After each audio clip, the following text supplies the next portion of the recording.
So, I'll start us off here. One of our great family friends, Bill Grutta. This is podcast 76, I believe. Again, I'm so behind. So, one of the reasons I started this podcast, Mr. Grutta, was the main reason was because I wanted, if I had grandkids, future grandkids, or great grandkids, they would know my mom, my dad, my brothers, my friends. So, to me, having you on is kind of like, hey, this is our family friend, Mr. Grutta, from X amount of years ago, who, I mean, well, now I'm 27, so literally 22 years, you've been a family friend. And I realized that I know you pretty well, but I don't know like the full story. I've never gotten your full background. And I wanted to start kind of an introduction of how you got into what you did from a construction perspective, especially in New York City, because I've heard some of the stories through mom and dad, but I want to start with the intro, and then we'll get into what we really want to talk about, which is this stuff. Okay, Chris. Give me like, I don't know anything about your kind of like childhood growing up. And again, as I said, we can cut out anything you want to, but this story is more so for me than the viewers. Okay. Go ahead. So I grew up in a family of 4 children. I was the oldest. And my father and his father had always been in the construction industry. Right. The building side of construction. My dad started working for a company in New Jersey the day after he graduated high school, which was the same company my grandfather was working for at the time. And my grandfather basically said, you know, my son's going to be graduating high school. I want to bring him here. And the owner said, sure. So that was Terminal Construction in Woodridge, New Jersey. And they still exist to this day. Right. So my father was there for 54 years. The only Wow. company he ever worked for before he retired. So growing up in a family of 4 children, you know, money was tight back then, 50s, early 60s. And when I was 10 years old, my father came down to my bedroom, which is in the basement of the house, because I had moved off the first floor Right. in the ranch house for a little more privacy between the 4 kids. I mean, it was 3 boys in the 1 bedroom. Yeah. Wow. So I moved down to the basement, shortly followed by my other 2 brothers, because they wanted to get out of the first floor too. But anyway. Can I ask real fast, what's the age difference between you guys? All 2 years apart. All 2. Okay. And then my sister's the youngest, so my sister's 9 years younger than me. Gotcha. Okay. But at the age of 10, my father came down to my room one night to have the talk with me about how, you know, there wasn't enough money to send the kids to college, and that if that's what I wanted to do in life, he was going to get me a job every summer working in construction. And it was up to me to save that money and pay my way through college. Gotcha. So at the age of 11, I started working in the construction industry as a laborer, working on union projects. Right. Was that legal back then to work at that young? No. Okay. I was going to say. Totally illegal. Yeah. But there was things you could do back then that you cannot do today. Mm-hmm. You did not need working papers. You did not need to show your birth certificate. All you needed to do was have a social security number and walk into the trailer and give them a birth date that would make you 18 years old. And that's what I did. Nice. Every summer I'd go to work and I'd give them another birth date that was still making me 18 years old as I got closer and closer to actually being 18. So real fast though, because if your father's the boss and he knows, did you even have to bother telling him your age, or is that just telling everyone around you that you were 18? They have to put you on the payroll. Gotcha. Okay. And you're covered by insurance and so on and so forth. So there has to be some record in your file, you know, saying that you're 18 years old. So legally you could work there. And I'll tell you a funny story about what happened years later. I mean, I was working in the main office at one point, doing some work in the main office, taking down the ceiling, cleaning the tiles. It was a winter project. It was good for me because it got me out of the cold for a few weeks. And while I was there, one of the secretaries, I think, had a little crush on me. And she came up to me one day and she said, "Are you Willie's son?" I said, "Yeah, I'm Willie's son." She said, "Which one are you?" I said, "I'm Billy." Okay. And then she walked away. She came back a couple hours later. She says, "I need to ask you a question." I said, "Yeah." She says, "How old are you?" I says, "What do you need to know that for?" She says, "Well, I just looked in your file and you have 7 different birth dates in there. So I'm trying to figure out if you're my age or if you're 7 years older than me." So we laughed about it and I went on a few dates with her. But I had forgotten all about that because, that was years later. But in any event, I started at the age of 11 years old. Wow. Working in construction. Obviously, everybody on the project knew that I was 11 years old. And my father always wanted me to be on the project that he was working on. In the event something happened, at least he was there. So later on, when I actually was 18, I would sometimes be on a different project that he was on. But that's how I started in the business. Basically at 11 years old, working as a laborer. And graduated high school and then started attending college at night, evening division. Oh, kind of like Dad. Dad did the night shift. He did security. I don't know if Dad's ever told you those stories. No, but, I never heard that. Yeah, you got to ask him about those stories. He's got some good stories from when he was working security. Now, one of the questions I've always wanted to ask was, especially during that time, there was a lot of, and it comes up now a lot with Trump, a lot of corruption in that industry. Did you ever see that at all or not really? Yes. Really? I've been exposed to the corruption the entire time I was working in the business. Is it little things like birthdays being messed up, or like were you seeing some real bad? No, there's major money that changes hands during the course of some jobs. It's not on every job, but it's not in every area. New York City being the worst, of course. And I've seen it happen. I've been offered bribes. I've been offered money. But I'll give you an example. Please. I was working on a project in Jersey City, 1970, 71, 72 time frame. Right. The building we're putting up was the New York Bulk Metropolitan Postal Facility. Bulk handling postal facility. At the time we were building it in 1970, it was the largest postal facility building in the world. Mm-hmm. You could drive a golf cart inside the perimeter of the building. It's almost a mile inside the building. Wow. So it's a tremendous building. I think even to this day, 50 years later, it's still number 2 or number 3 largest postal facility built. I think there's one in Dallas that might be larger. I started that job. I was 18 years old at the time. I was working in the field at the pumping operation. Basically, I had to take pumps off a truck every day, bring up to different areas, and pump out the excavation so they could pour concrete into those areas. And it's a tough job. Dragging wet hoses filled with mud and sand. Pumps are very heavy. Fuel in the pumps, keeping them running all day. And at some point, my dad came out to get me. You got to come into the office. The boss wants to talk to you. Well, the owner of the company came to the job site that day. And he called me into the trailer. At this point, I had been working for this man and his company for probably 8-9 years, considering that I was working summers through schooling and into high school. So he knew me well. He knew my father, of course. My father had been with him since he started working after high school. And he called me into the office, and he said, "I'm going to make you the expediter on this job, purchasing agent." I said, "I know nothing about that." He says, "I know you don't."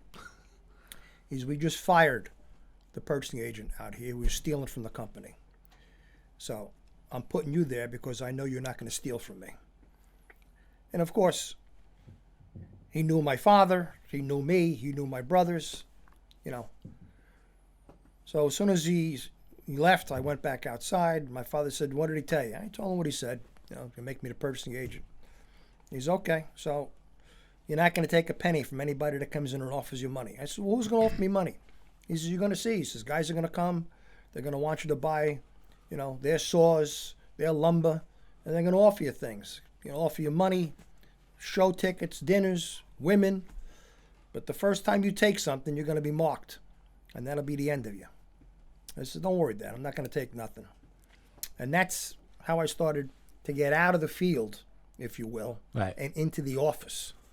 Okay, and from there, I grew over the years. Can I pause you real fast? When you say the office, like, what's the big difference? Like, one's office is literally like an office job where you're just managing. Like, how do you get? Why does being in an office get you away from that stuff? Because I would think an office is like a higher position. If just tell me if I'm wrong, but it may be. It's a cleaner position. Okay, you may not even be making as much money as the trade people in the field. Mm-hmm. But the trade is difficult. It's difficult working in the trades, especially in this area where we live. You have to remember, you're going out to work 10, 15 degrees sometimes in the wintertime. You're going to be outside. You're going to be outside 8 or 9 hours that day. You got to be built tough to do that. Okay? Mm-hmm. Summertime, 85, 90, 95 degrees. This past summer, we had temperatures 98 degrees. Guys are working out in that temperature all day long. So if you could be offered a position to be inside, it's a better environment you don't want to take it, as far as working, okay? And if you could make the same money working inside, which fortunately, they didn't cut my pay to put me inside. He kept paying me the money I was making as a laborer. So I was doing okay. I was inside. I didn't have a suit on or anything, but I was inside the trailer. It's air conditioned. You got heat in the winter, you got air conditioning in the summer. So that's a pretty good Had deal, it made. right?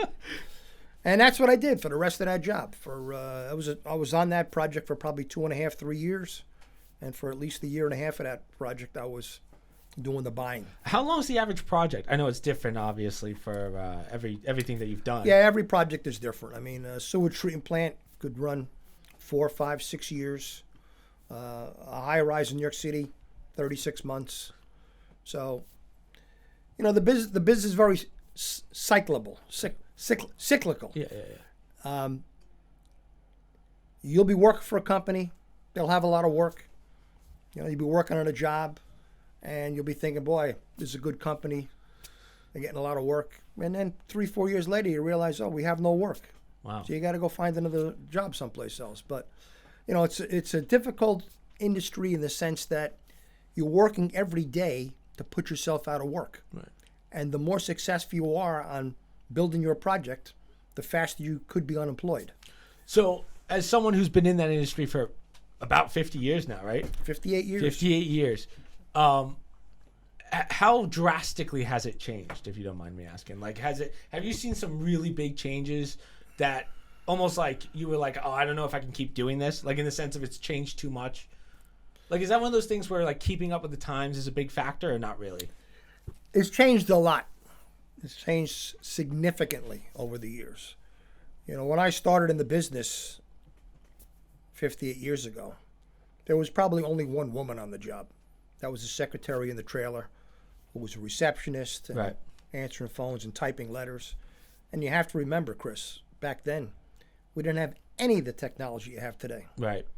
You had to write a letter. It went into a typewriter with carbon paper. Oh, you're going way back. Okay. And, we didn't have computers. No. We had calculators to do mathematical equations, but, I started back at a time where you'd be using a slide rule to get measurements and dimensions and things off of abacus. Drawings. Well, we were a little, so the abacus. The abacus. I started a couple years after the abacus was let go. But I'm talking about primitive times compared to today. You needed a drawing, you had to go to the blueprint machine with a sepia paper, run it through the blueprint machine with the ammonia, and have that smell. And you needed to make sometimes 20 drawings. You could be in the blueprint room for an hour, 2 hours with that smell, making drawings. Oh. Today, you need to send somebody a drawing. You push the button on your computer, and electronically sends the guy a drawing. Big changes. When you bid drawings, bid projects years ago, you have to get a whole set of drawings made up. You spend hours and days and weeks compiling all your drawings, taking them to the post office, or having FedEx pick up the drawings at the end of the day and sending them out to all the subcontractors. Wow. So you want to get 3-4 prices for every trade. So you'd make up a set of drawings for the tile setters to look at, and you make up a set of drawings for the kitchen cabinet guys to look at, and a set of drawings for the concrete and the site work. Literally making thousands and thousands of drawings on a machine to send them out. And today you push a button, you just send them. Yeah, we just did I don't really talk about what we do for work because we're under a lot of NDAs. So our viewers don't really, they have an idea what we do, but they haven't, I don't know if you even really know what we do, but we were buying something that had a book of the blueprints for building this extension, let's put it that way. This book, Mr. Grutta, had to be this big of just every dimension, like if that's what you're talking about, I can't imagine how you guys did that 50 years ago. Yeah. Like, it was insane. It was a tremendous amount of work. You had a plan clerk on every job because he literally had to take every drawing that came in from every subcontractor. Right. Picture, just take one tray, the kitchen cabinets. He's got to draw every cabinet for every apartment, okay? And you might have 20 to 30 different kitchen types in a building. So you'd have to have 30 drawings showing the 30 different depictions of the cabinet arrangements. Right. And those drawings would have to come in. I'm just thinking about the timing, like waiting on certain things to come. Like that must have been a nightmare back then, right? Oh. I mean, you probably had better inventory back then than you do today. Right. But it took a long time to get to that point you were ready to place the order. All right. And that was the significant difference between today and years ago with the technology. Again, the women in the business. 50 years ago, one woman on the job site. Come in, she's a secretary, she's making coffee, etc. Can't do that today. If you ask you to make a cup of coffee for you, you're in trouble already. Once I got the right to vote, Mr. Grutta, that's what we had to. Yeah. I don't know whose idea that was. God damn it. Then they started driving cars. Yeah, God. But today I would say that probably 40% of the people involved in the construction project, right, mostly on the professional end, your engineers, your architects, owners of the companies. We have a lot of focus from the federal government today to push WBA, Women Business Enterprises, and minority business enterprises. You get points, you get credits. Sometimes it's mandatory if there's federal money involved with the project.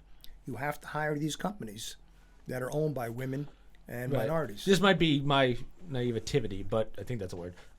Union, like how's that work? Well, the union is the other big change that's happened over the years. 50 years ago, 90% of the work was union. Right. Today, it's probably 40% in a city like New York. So the unions have lost probably 60% of the work that they had years ago. And how did that happen? That happened because the owners of these buildings refused to pay the rates and the prices that you sometimes have to pay for the union contractors. Oh. When you do a union job, you have to do it per union rules, and the union rules always cause more men to be hired on the job. Right. Okay, you can't run an elevator without having an elevator operator on there. When you're on a non-union job, a laborer's running the elevator. Okay, so it is significant cost savings by going to non-union. However, the quality is not always there. Gotcha. Because the union people run schools to train their people. You get electricians coming from the union hall. You get carpenters coming from the carpenter's hall. You get plumbers coming from plumber's hall. They're in an apprenticeship program. They're being trained how to do this. When you go to the non-union world, the guy that's coming through the door on your project to do some plumbing work, he might have just come to this country yesterday. And his brother-in-law bringing him to work now and tells everybody he's a plumber. Gotcha. You don't know he's a plumber or not until you start seeing the work he's doing. Okay, and then when you turn the water on 2 weeks later and there's leaks all over the building, you realize this guy's not a plumber, he's a landscaper. Right. So we have a big difference now between the quality of work with the union and the non-union, and the other big issue, the communication. I'm on a couple of projects right now where nobody speaks English, not even the foreman. So it's very difficult to try to communicate to the tradesperson on the site exactly what you want them to do. Right. So is that just a matter of you have someone that's translating stuff in real time? Like, do you have someone that's translating on standby, or are you guys just using Google? We have no translators. We have no translators. Damn. We can't afford to pay translators to just tell them what to do. It's becoming a big issue. Really? Okay, because not only does the quality of the work suffer, the schedule suffers, and then you have the safety implications involved. Because the safety today is paramount on a job. That's what I was going to ask you, because there's an ongoing joke on the internet about OSHA violations. Now, when did OSHA officially kind of get their hands into things? OSHA's been around for probably 35 years, I'd say, 40 years. Like anything else with the government, they just keep getting stronger and stronger, especially on the enforcement end. But there's not enough OSHA people to check every job. Mm-hmm. And the other problem you have is you go to a place like New York City, Department of Buildings, they're loaded up with people, inspectors coming out, checking the jobs all day long, every day. They tend to go to the jobs where the companies have money. Right. Because if they're going to start fining you, they're going to find the companies that have money. So they're staying away from the mom and pop companies, which unfortunately are the ones that have the majority of violations. Interesting. I would have thought that they would watch their P's and Q's. But well, they're not going to go there as often because they're going to find the guy and they're not going to get the fines paid. That makes sense. Yeah. That's where the problems are. The problems are mostly on those small contractors that are not enforcing safety, not doing the right thing. They don't have the money to buy harnesses for their men to tie off, things like that. They're using extension cords that are all taped up and wrapped together. Those are the ones that need. This is the process you don't want to work on. But that's where the industry's headed over the years, because the owners have gotten cheaper and cheaper as the times have gone on. They want to spend less and less building the building, and they want to get more and more out of the cost of selling it or renting it when it's done. Gotcha. There's a bigger gap than there was years ago. Gotcha.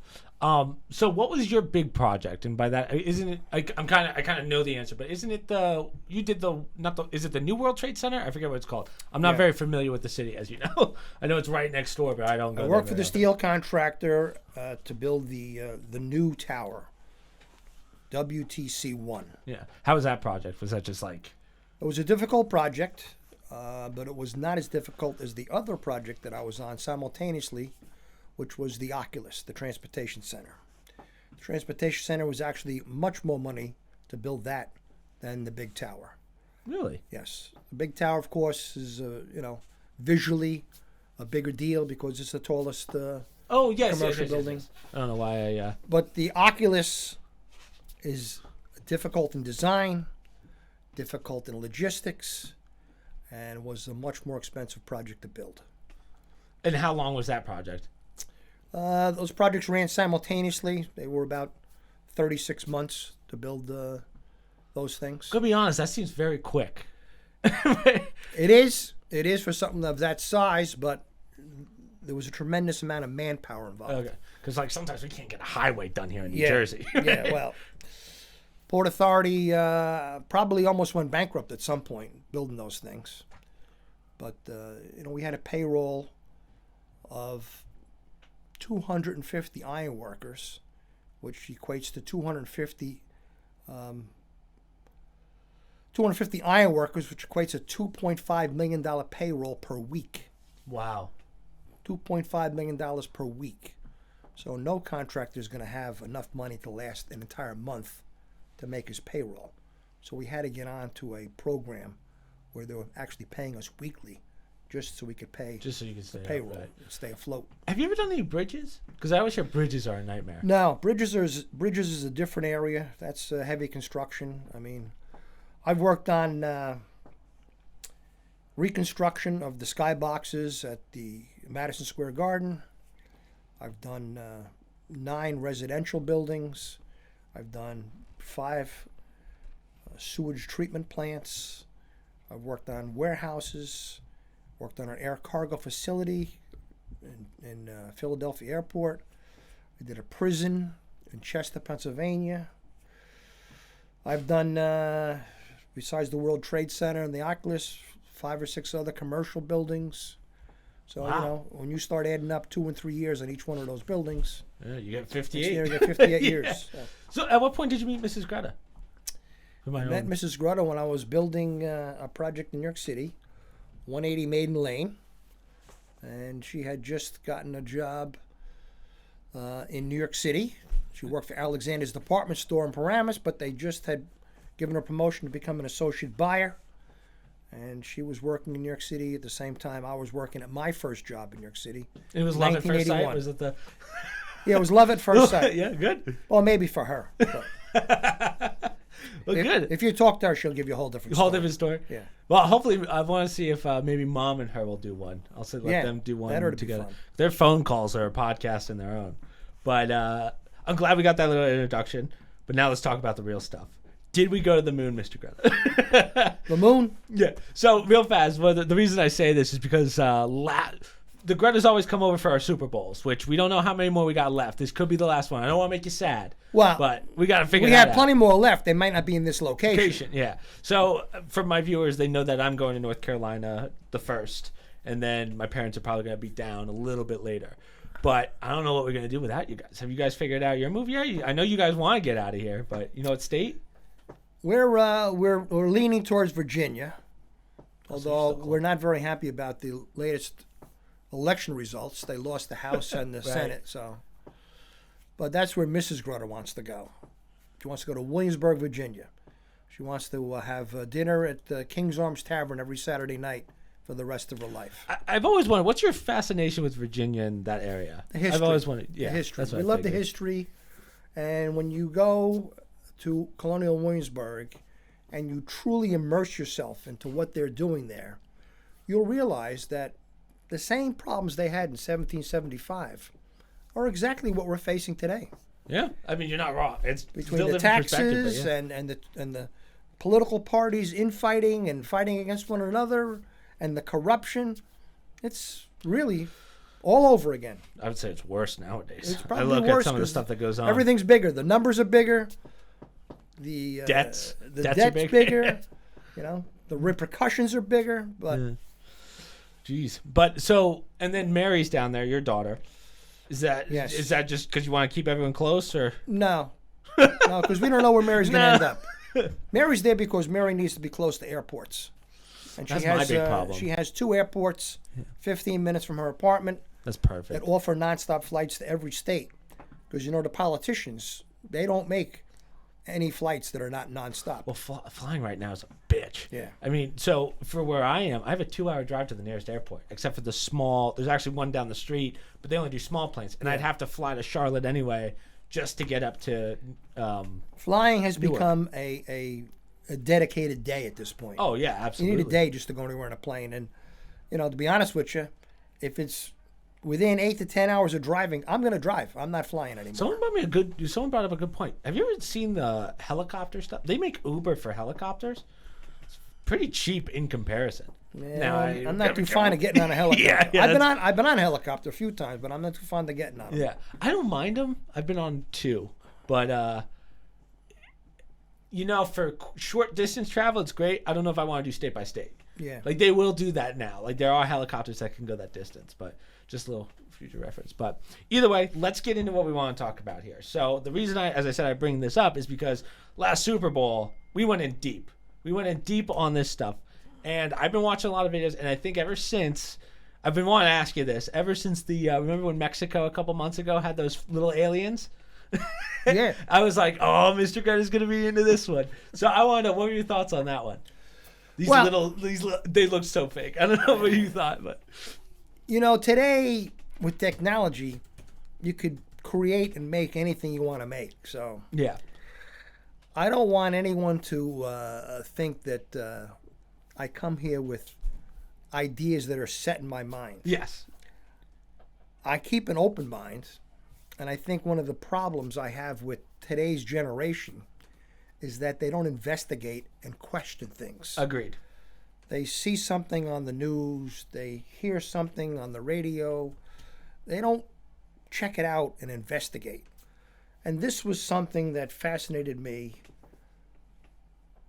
over 50 years ago, as I was going to college at night, is when I started getting into the whole pyramid thing. Yeah. I was hearing things in school. I had been taught things in high school. And now I'm working in the construction industry. And I'm seeing in the construction industry how things are done. And I'm looking at things like the pyramids in Egypt. And I'm saying to myself, we didn't build these pyramids. Yeah. It's impossible. Yeah, I just realized that. You're the best person to ask because you've seen how construction works. Impossible. I mean, Yeah. I see what has to be done, to pour a yard of concrete in a high-rise building. The machinery that you need, the engineering that you need. We're talking about a culture, and they taught us that the pyramids are 3,500 years old.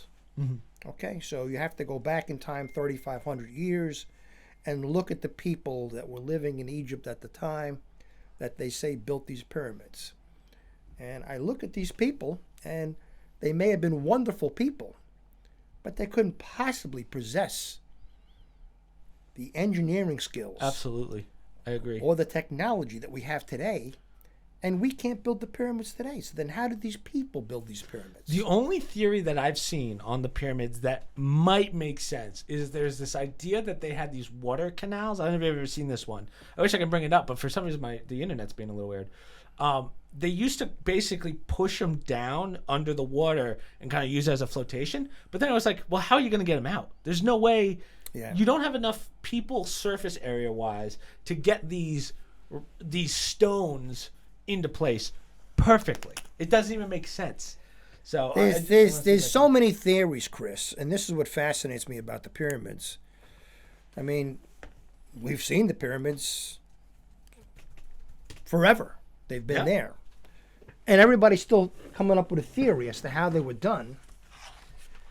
And every theory you look at, you say, nah, that didn't work. Couldn't have done that.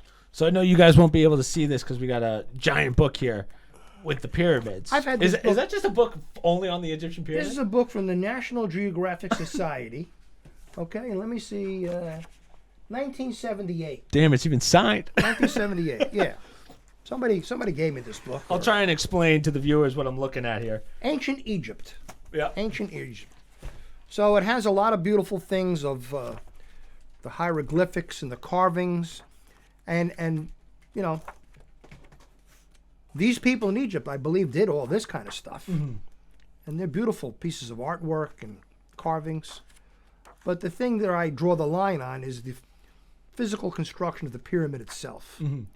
There's no way that they were able to do this. Yeah, I completely agree. It's just not possible. Okay. But the other one that gets me is the fact that they really had no tools, and somehow they're like perfectly aligned with north and south. Right. Like, it's insane. So I've saved this book all these years just for something like this, Chris. Okay? This was the most subscribed to theory over the years. So real fast, let me just explain. So guys, I'm looking at, I know I can't show this to you guys. Maybe I can get like a picture of it and post it. But it's basically the pyramid cut in half like this. So now you have a flat top and a giant ramp that takes you to it. Giant ramp. Yeah. Okay? At an incline That takes you to the top. supposedly human beings will be able to drag these stones up. Right. Okay? This was the most subscribed to theory during the time I've been around as to how these things were built. So the pyramid is one of the 7 wonders of the world. Yep. Okay? And goddamn is it a wonder. But I'm saying if the pyramid was one of the 7 wonders of the world, what was the ramp? Yeah. Yeah, no, very good The point. ramp is 10 times the size of the pyramid. And it looks like it's made out of the same material, probably. They didn't have much to work with, right? So it had to be about the same. They had sand. They didn't even have any trees. It's a desert. Yeah. So, you've been to the beach, Yeah. right? You ever take a cooler of beer to the beach? It's a bitch to carry. Okay. Like, try and drag that through the sand. It's impossible. Yeah, don't carry it because they didn't carry these stones on their shoulder. Try to drag the cooler from the boardwalk down to the water.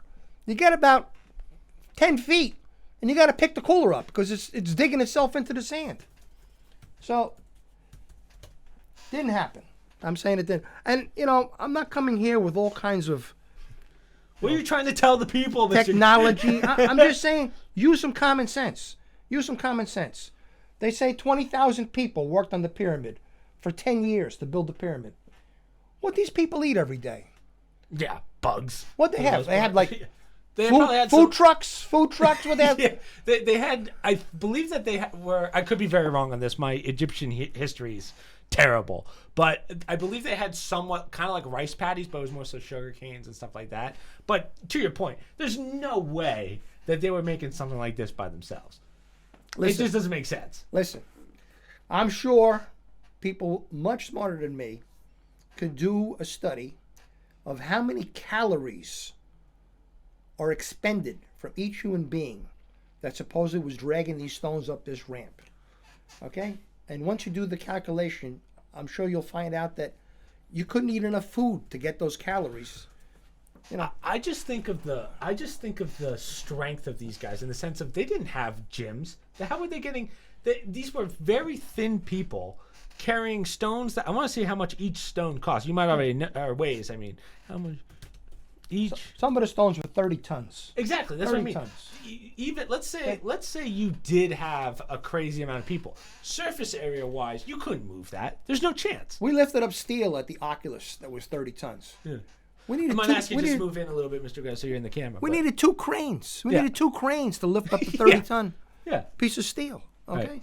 They didn't have any cranes. They had no mechanical means of moving these things Yeah. from wherever the stone was cut to where the pyramid is today. So, I find these are the big problems I have with believing what I was taught. One, how did you get the stones to where they are? They certainly didn't build this ramp because this ramp would be miles and miles. Chris, realize that you're not even halfway up the pyramid here. Yeah. And look how big this The ramp. ramp, yeah. The ramp would have to be miles. It would have to be miles and miles of this material. What keeps this up? Yeah. You know, this is just a sketch. They don't show any kind of foundation holding this up. And you can't have that Okay? big of an You incline. can't make sand stand up like this unless I there's would some- even say this incline's too steep for if they're trying to your point, it has to be way further back if you're trying to drag So stones. that's the first problem I have is the method of construction. Second problem I have is the what did they feed the people? Okay. Yeah. I was taught that the Jewish slaves built the pyramid. Now today they're saying no, it wasn't Jewish slaves. It was the farmers. The farmers in the area during the non-growing season would come to build the pyramid. Okay. What person would kill themselves like this to drag these stones around? Right. Okay, when they're killing themselves the rest of the year working in the fields. The thing that still gets me is the fact of its positioning, how it's like perfectly aligned. Yeah. There's no way they had the tools to know that. I know certain guys say they did, but I'm like, man, I don't even know how well we can do that. You need calculators. You need satellite navigation. You want to tell me you Okay. did that by chance? You just guessed Yeah. it? Yeah. Maybe if they got one of them right, but all 3 of them are The perfect. other one that's crazy, I don't know if you've ever heard of this part, but apparently they had some form of electricity back then. Have you heard of this? Absolutely. They had these battery systems. Yeah, the Baghdad battery. Yeah. Yeah. I don't know if that's what they call them. But Yeah, it's is called that the really what they Baghdad call it? battery, yeah. So apparently they had these. You can make a Baghdad battery today. Yeah, I believe it's a sodium or like a. You need a it's clay some- pot. You need a clay pot, and there's 2 or 3 chemicals you put into that, and that will produce energy to light a light bulb. Okay? There's actually carvings on the wall of someone holding an electric light bulb with the tail coming out going into some box of some sort. Like oh yeah, I know what you're talking about. Okay? But there's a carving in ancient Egypt and has this light bulb shown on it. Now, as long as you brought that up, Chris, let's go to that area. The inside of the pyramids are loaded with hieroglyphics. So this There is it is, for Baghdad everyone battery. wondering. This is what the Baghdad battery looks like. So it's essentially a candle, right? But instead of burning to make fire, you're making electricity. So I don't know what actually goes into it, except for here we go. So it just says electrolyte solution, iron bar, and then a copper cylinder with an asphalt stopper. So I guess the stopper stops it from exploding. But basically, it's essentially kind of the idea of if you were to start a fire, but instead of using flint as your fire maker, you're using the electrolyte solution. I don't know what the hell's in that solution, but they call it. I don't know what that is. I'm going to be honest with you. Yeah, I think they're making it up. They have these. Interesting. They have these things. It looks like there's a couple different versions of the stuff that goes into it. But so they say vinegar or wine. But suppose if you put wires on this, you can run a light bulb off it. Oh, absolutely. It's a battery.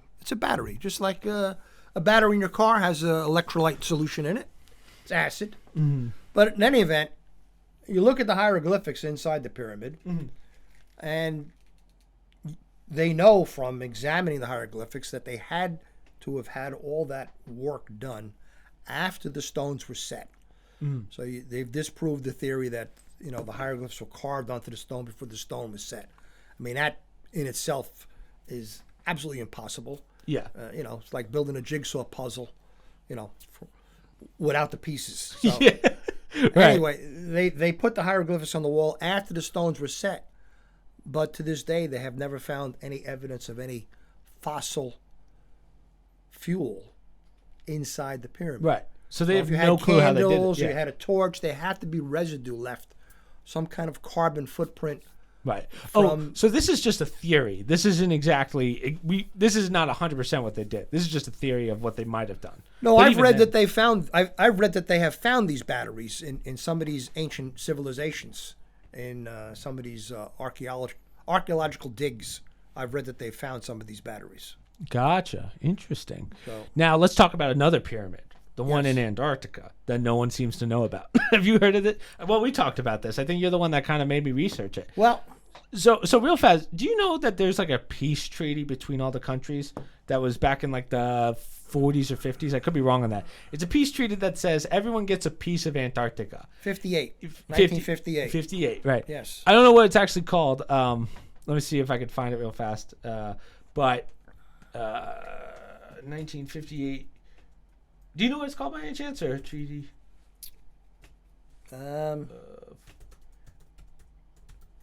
Let's see. Treaty for Antarctica. Oh, I butchered. There it is. Oh, it's just called the Arctic Treaty, 1959. 12 nations had has been active. Argentina. So these are all the big ones that basically owns it. But for people that don't know, it's kind of weird how it's the one thing we all get along with. No planes are allowed to go over it, and if they do, windows cannot be open. Right? They have to have windows down. They say that there's a military base up there. Now, right, I'm gonna go real deep on you, Mr. Gretta. So, did you know? I forget what it's called. Again, I'm terrible with names. But have you heard of this like secret war in California that happened in the 40s? So apparently there was a spacecraft that they say that it was a Nazi spacecraft, but they got into a full-out shootout with this spacecraft in California. They say that our military base out there was just firing on it, and they could not take it down. They say that this saucer just flew off into the distance at light speeds, I should say, and was taken to Antarctica after they found it. They say that it was the one thing that Hitler had that could have put World War II in their favor, right? So apparently we got our hands on it and moved all that stuff to Antarctica, and that's where it is. So I want your thoughts on this one. What do you think? I don't know how much research you've done on this one. Well, I've read that there was a incident right in Antarctica with spacecraft around that time frame. Mm-hmm. Antarctica is a very unique place. You have to look at the Admiral Byrd expedition. Well, Admiral Byrd took photographs, which they have been leaked out at this point, but they were concealed for many years. leaked out, or the government made them public? No, the government did not make them public. They got leaked out. Mm. They don't want people to see what Admiral Byrd saw. So I won't read through all of this, but I just want to see the highlight real fast. Admiral Byrd found a city in the ice, Really? under the ice, Like in Antarctica? in Antarctica. Yeah. So expedition included. But it's a temperate climate. There's palm trees growing under the ice. What? He's got Really? photographs of all the buildings that are there. There's another civilization living there, Okay, hold on. Now I'm in here. according to Admiral Byrd. Pictures.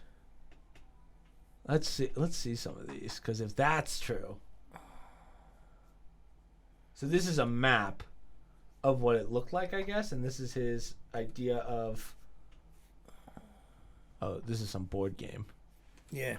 It's gonna be tough to find. You know, the government doesn't want you finding this. Yeah. Go back to The treaty. go back to two windows ago. You had something about crystal. One before this, right there. Crystal City discovered under Antarctica. Where am I? You want the actual? Next one down, right there. Oh, this one. Yeah. You want one? Okay. Wow. You never saw this, huh, Chris? No. Here, I'll pause it there, but like, okay, now I'm gonna have to do some research on that one. See, I have a friend who, Kenny and I have a friend, we have a group of friends that we'll watch the UFC fights with, and we have one of those friends who's like a real deep conspiracy theorist, where he just gets super intoxicated and just goes flat Earth, you know, one of those. But I don't know if he even knows about this. He would love that kind of stuff, but I'm sure he's heard of it. But he's one of those guys where, like, we call it, it's like the ultimate biasy. He'll see one thing that fits his narrative, and he's like, "Let me tell you why you're wrong." But yeah, I don't know if he's ever seen that. That's really cool. This guy's a respected guy. He's an admiral. He's an admiral. Yeah. Guy puts it in his personal diary. I mean, was he hallucinating? Was he drunk? Yeah, I'm gonna do a deep dive on that one later. I'll tell you that. That's amazing if that's true. The other theory that I've heard. So I don't want to get too deep into the weeds of flat Earth.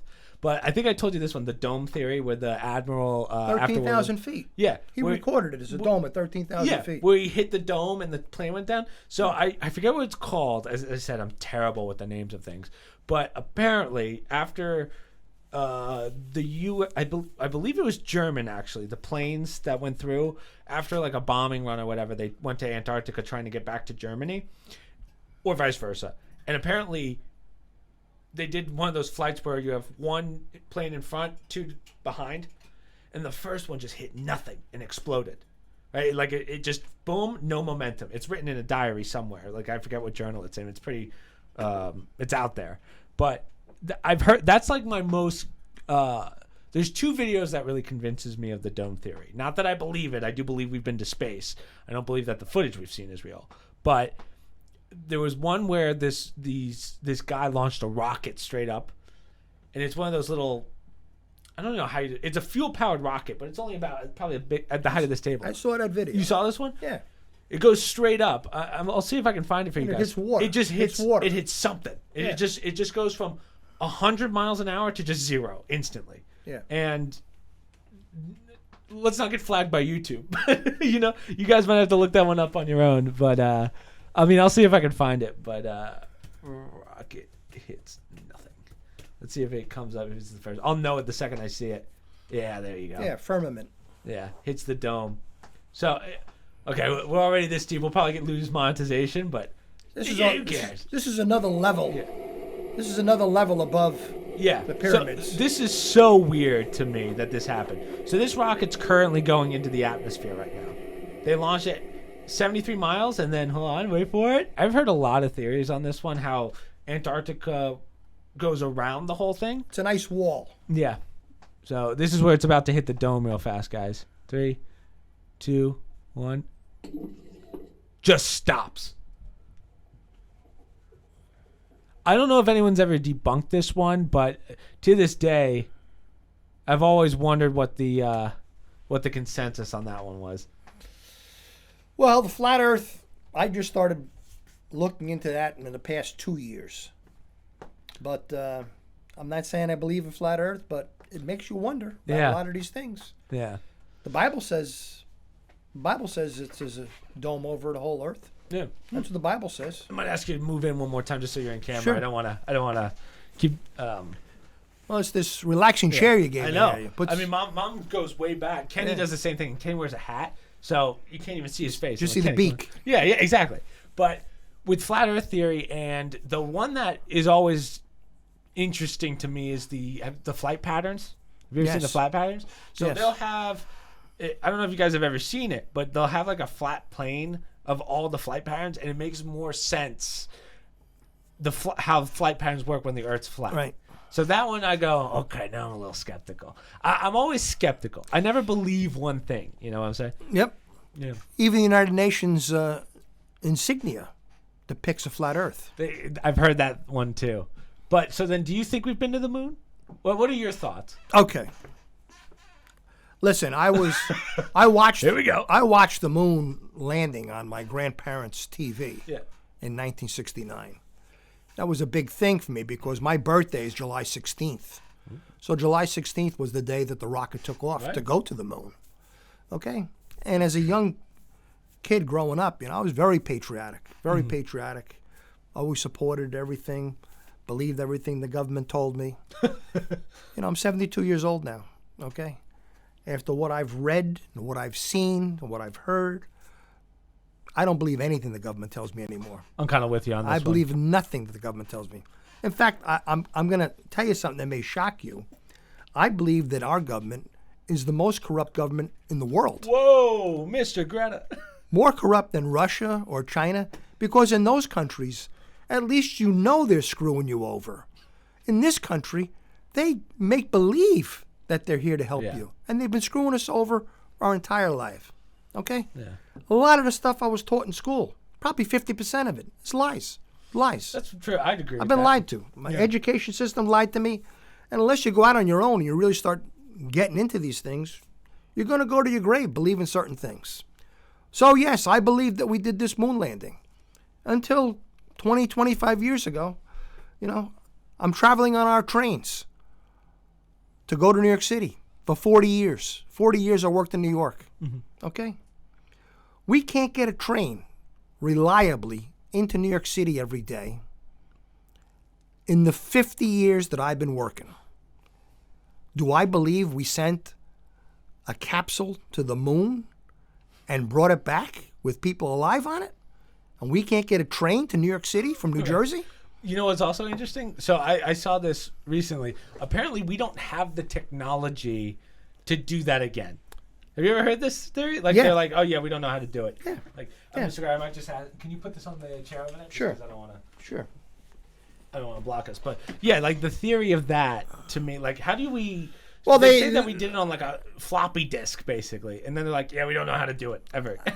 I think in watching one of these interviews just in this past year, I think they slipped up on TV. They were talking about the moon, not the moon, the Mars exploration. And they actually said in the interview, we have to learn how to get to the moon first, and then from there we can go to Mars. Really? So that's today they're saying that. Okay? So I'm gonna take you the other way. Have you ever seen when Neil Armstrong came back from the moon and he talks about the monoliths? Have you ever seen that video? He comes back and they're doing an interview and they're like, can you tell us what the moon was like? And he goes, well, there's these giant monoliths, and they cut him off. They're like, hey. So I believe that we have been to the moon.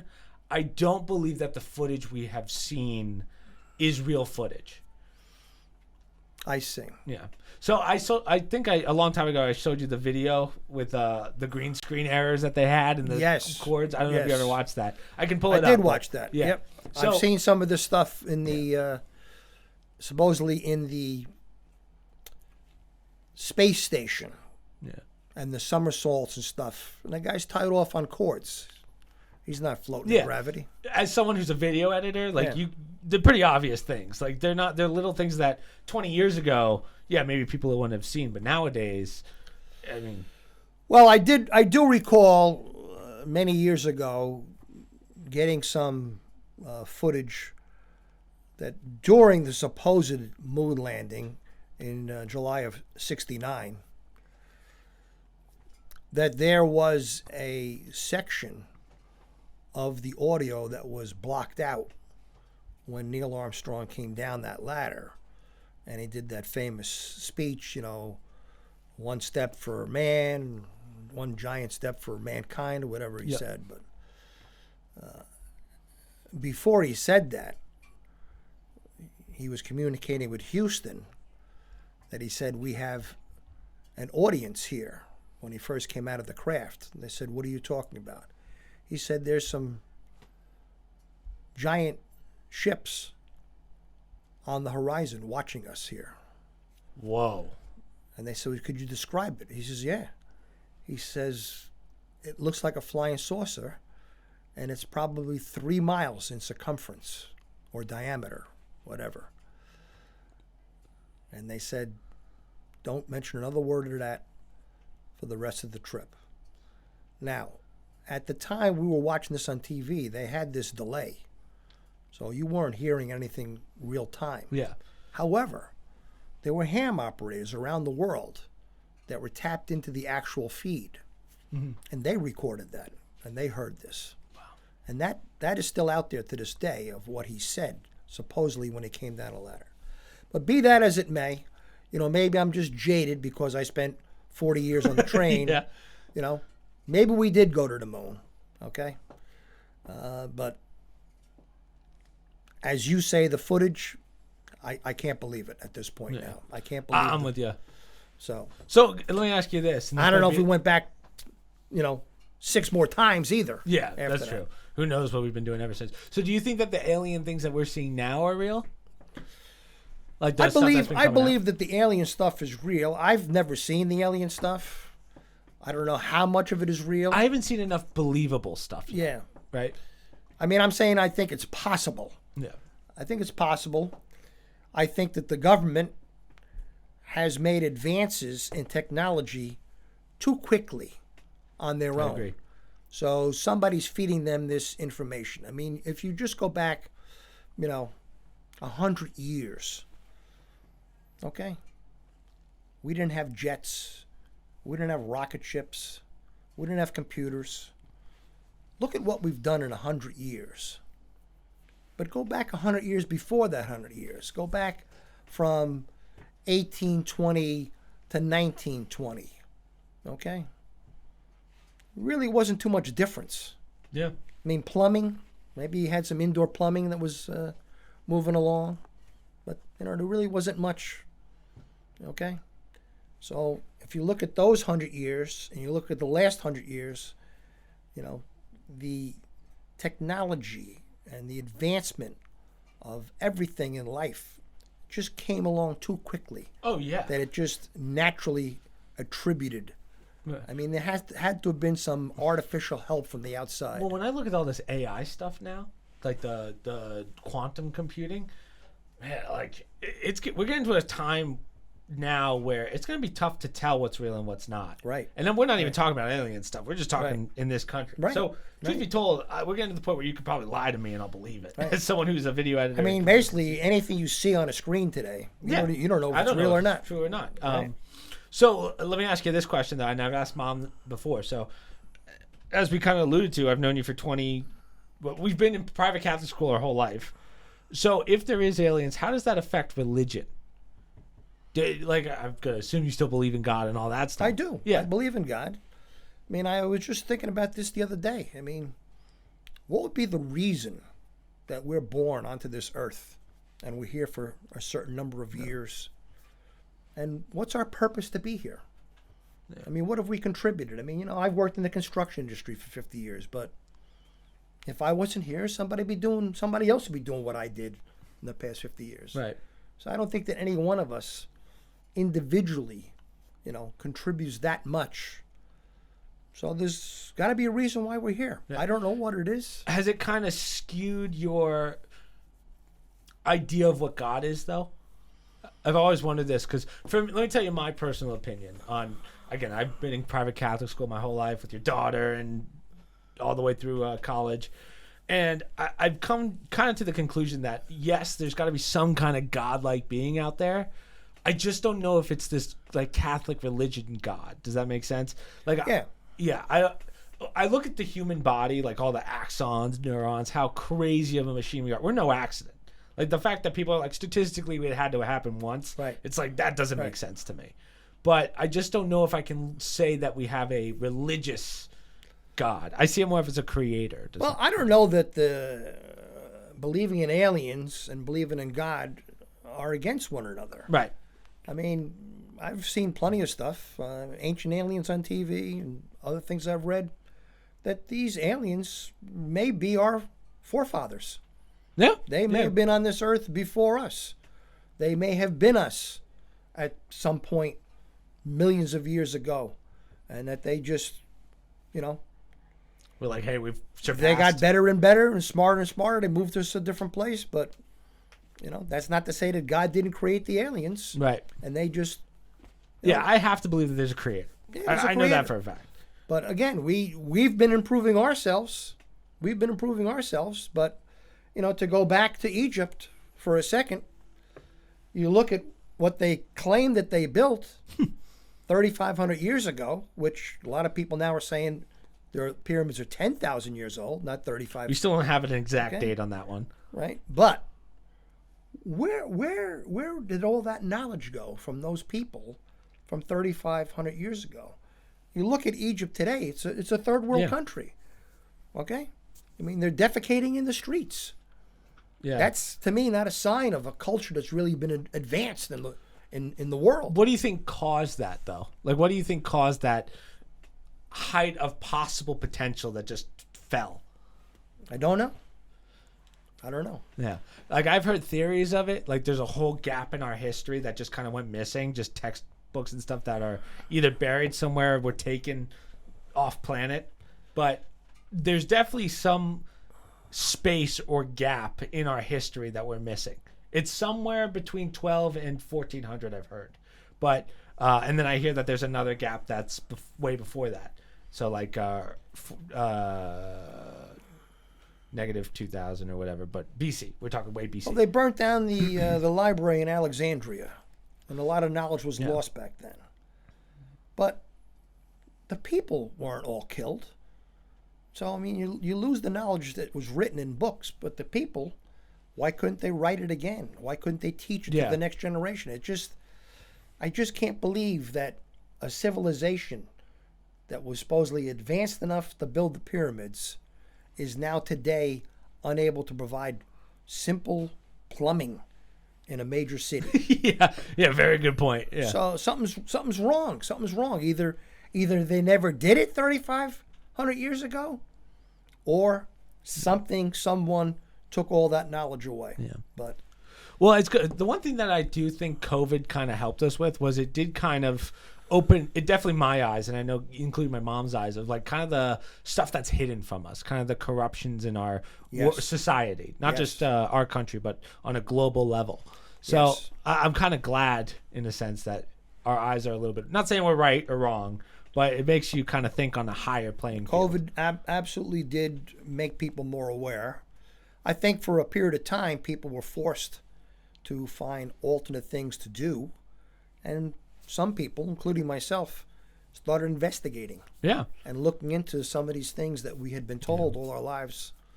Okay? And we're finding out a lot of the stuff we were taught was not true. Yeah. I mean, you look at the average history book now, and, it's funny when you look at the United States history books of what we were taught growing up.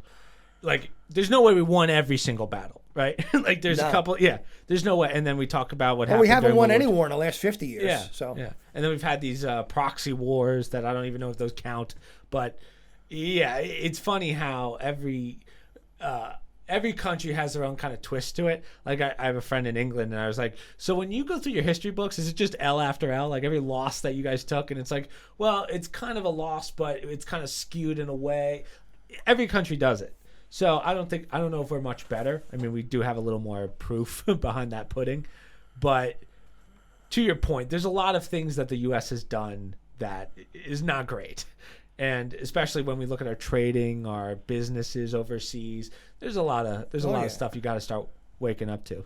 I mean, if you go back to the Revolutionary War, If it wasn't for France, we would have lost. Oh yeah, yeah. We definitely would have lost that war.